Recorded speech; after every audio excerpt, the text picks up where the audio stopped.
رات 1 بجے جب میری آنکھ کھلی تو میں نے دیکھا کہ میری بیوی کمرے میں نہیں تھی۔ میں نے سوچا کہ وہ باہر کہیں گئی ہوگی، آ جائے گی اور میں سو گئی۔ یہ عید کی دوسری رات تھی۔ اگلی رات دوبارہ 1:30 جب میری آنکھ کھلی تو میری بیوی عروسہ غائب تھی۔ میں نے کمرے سے نکل کر واش روم اور کچن کا چکر لگایا مگر وہ کہیں بھی نہ تھی۔ 2:30 بجے جب میری آنکھ کھلی تو وہ میرے پہلو میں سو رہی تھی۔ میں مطمئن ہو کر سو گیا۔ صبح اس سے میں نے کچھ نہیں بولا مگر میرے ذہن میں طرح طرح کے خیالات آ رہے تھے۔ ہفتہ بعد اتوار کی رات پھر کچھ ایسا ہی ہوا۔ 1:15 بجے جب میری آنکھ کھلی تو عروسہ بستر پہ نہ تھی۔ میں نے اسے ڈھونڈنے میں باہر جانے کا ارادہ کیا۔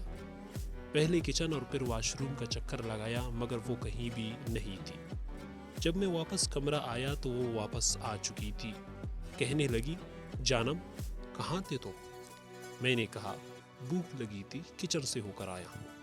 پھر ہم دونوں سو گئے اور میں نے انہیں یہ محسوس نہیں کروایا کہ میں تمہارے پیچھے پیچھے آیا تھا اور تمہاری تلاش کے لیے باہر نکلا تھا۔ 1 مہینہ بعد صبح سویرے وہ تیار ہونے لگی اور مجھے کہنے لگی، سنو جانم، اگر اجازت ہو تو آج امی کی طرف جانا چاہتی ہوں۔ میں نے کہا، کیوں نہیں، بلکہ میں ویسے بھی جا رہا ہوں، آئیے آپ کو پہنچا دیتا ہوں۔ ایسا میں نے اس لیے کہا کیونکہ میرے آفس کے راستے پہ اس کی امی کا گھر تھا۔ کہنے لگی، نہیں جی، بھائی جان کو بولا ہے، وہ آ رہا ہے۔ اس کے بعد میں آفس کے لیے نکل پڑا۔ ظہر کے بعد مجھے ایک کام یاد آیا تو میں نے عروسہ کو کال ملا دی مگر وہ میرا فون نہیں اٹھا رہی تھی۔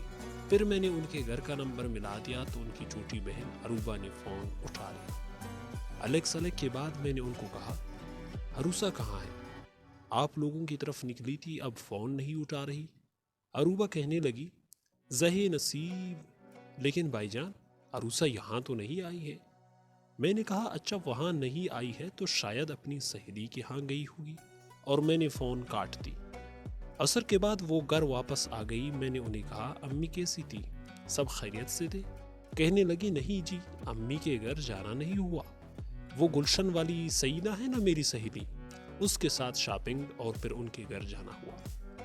بھائی کو فون کر کے میں نے نہ آنے کا کہا تھا، اس لیے وہ نہیں آیا تھا۔ پہلے مجھے شک ہو رہا تھا مگر ان کی ان باتوں سے میرے شکوک و شبہات ذرا دور ہوئے کہ کم از کم میرے ساتھ وہ یہ جھوٹ نہیں بول رہا کہ میں امی کے گھر گئی تھی۔